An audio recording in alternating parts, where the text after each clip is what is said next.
এই রকমের ঘটনা আমার সাথে ওই জায়গা দিয়ে হয়েছে এই মাত্র আসার সময়। আমার আব্বা কয়দিন আগে মারা গেল, এখন আমরা মারবেন নাকি? পথেছি হেইদেন নে। আপনি কিভাবে ঘুরে থাকলে তো লাগবে তোর ভুলেছে। আর ভুলেছে তোর ভুলেছে।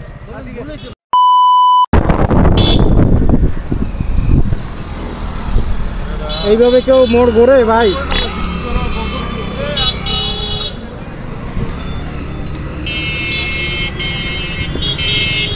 দেখছেন এখনই লাগতো মানে কোনো দিক নাই, কোনো খেয়াল নাই, কিছু নাই, অলরেডি একদম সামনে এবিএস অ্যাক্টিভ হয়ে গেছিল একদম।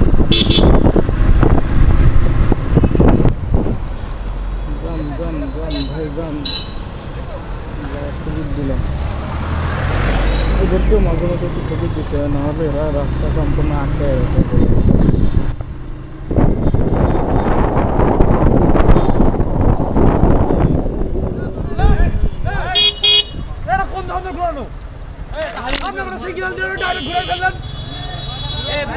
এই রকমের ঘটনা আমার সাথে ওই জায়গা দিয়ে হয়েছে এই মাত্র আসার সময়।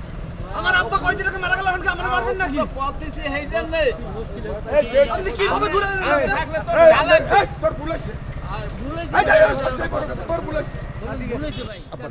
আমার সাথে এই ঘটনাটা আমি ওই জায়গা দিয়ে ঘটাই আসার সাথে সাথে আমার সামনে এই ঘটনা। মানে এদের কমন সেন্স যে কোথায় থাকে আল্লাহই ভালো জানে।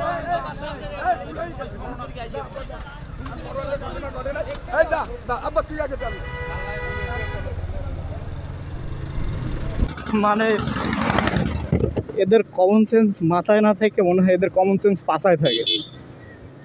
এটা হাইওয়ে রোডের উপরে, এটা কিন্তু একটা হাইওয়ে রোড। এই হাইওয়ে রোডের উপরে এদিক ওদিক কোনো দিক সিগন্যাল না দিয়ে এমনি ঢুকাই দেখলে নিতে এই কি মাত্র আমার সাথে এই ঘটনাটা ঘটলো। আর এরপরে আমার সামনে এই ঘটনা।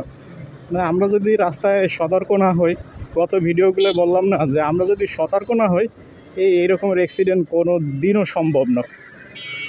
আমাদের এই বাংলাদেশের রাস্তায় এমন কোনো প্রাণী নাই না যে এই রাস্তায় না চলে। প্রত্যেকের নিজ নিজ অবস্থান থেকে সতর্ক হওয়া উচিত, তা না হলে কোনোভাবেই রাস্তায় সড়ক দুর্ঘটনা ঠেকানো সম্ভব না।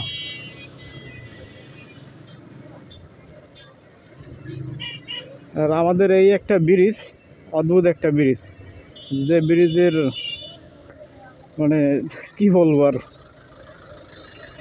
কোন ইঞ্জিনিয়ার দিয়ে যে এই ব্রিজটারে করছে আল্লাহই ভালো জানে।